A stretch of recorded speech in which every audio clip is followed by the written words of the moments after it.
بسم اللہ الرحمن الرحیم۔ اے لوگو، اپنے رب سے ڈرو جس نے تمہیں ایک جان سے پیدا کیا اور اسی سے اس کی بیوی پیدا کی، اور اس نے ان دونوں سے بہت سے مرد اور عورتیں پھیلا دیے، اور اللہ تعالیٰ سے ڈر کر رہو جس کے واسطے سے تم ایک دوسرے سے سوال کرتے ہو، اور رشتہ داری کو بگاڑنے سے بھی ڈرو۔ بلا شبہ اللہ تعالیٰ تم پر ہمیشہ سے پورا نگہبان ہے، اور یتیموں کو ان کے مال دے دو، اور ناپاک کو پاک سے نہ بدلو، اور ان کے مالوں کو اپنے مالوں کے ساتھ ملا کر نہ کھاؤ،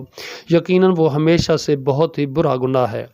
اور اگر تمہیں ڈر ہو کہ یتیموں کے حق میں انصاف نہ کر سکو گے تو دوسری عورتوں میں سے جو تمہیں پسند آئیں 2 اور 3 اور 4 کے ساتھ نکاح کرو۔ سو اگر تم ڈرو کہ تم عدل نہ کر سکو گے تو ایک ہی سے نکاح کرو، یا وہ جن کے تمہارے دائیں ہاتھ مالک ہوں، یعنی لونڈیاں۔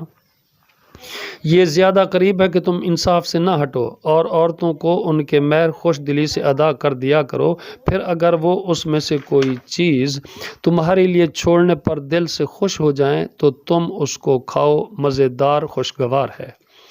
اور نہ سمجھوں کو اپنے وہ مال نہ دو جسے اللہ تعالیٰ نے تمہارے لیے قائم رہنے کا ذریعہ بنایا ہے، اور تم انہیں کھلاؤ اور پہناؤ اور ان سے بھلی بات کہو، اور یتیموں کو جانچتے رہو یہاں تک کہ وہ نکاح کی عمر کو پہنچ جائیں۔ پھر اگر تم ان میں سے سمجھ بوجھ محسوس کرو تو ان کے مال ان کے حوالے کر دو، اور اس ڈر سے کہ وہ بڑے ہو جائیں گے ان کا مال فضول خرچی سے جلدی کرتے ہوئے نہ کھا جاؤ۔ اور جو مالدار ہے تو لازم ہے کہ وہ بچے، اور جو محتاج ہے تو لازم ہے کہ وہ معروف طریقے سے کھائے۔ چنانچہ جب تم ان کا مال ان کے حوالے کرنے لگو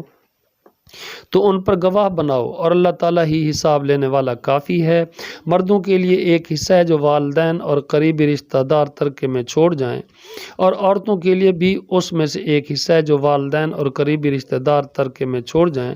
اس میں سے جو تھوڑا یا زیادہ ہو مقرر کیا ہوا حصہ ہے۔ اور جب تقسیم کے وقت قرابت دار اور یتیم اور محتاج آ جائیں تو انہیں بھی اس مال میں سے کچھ دو،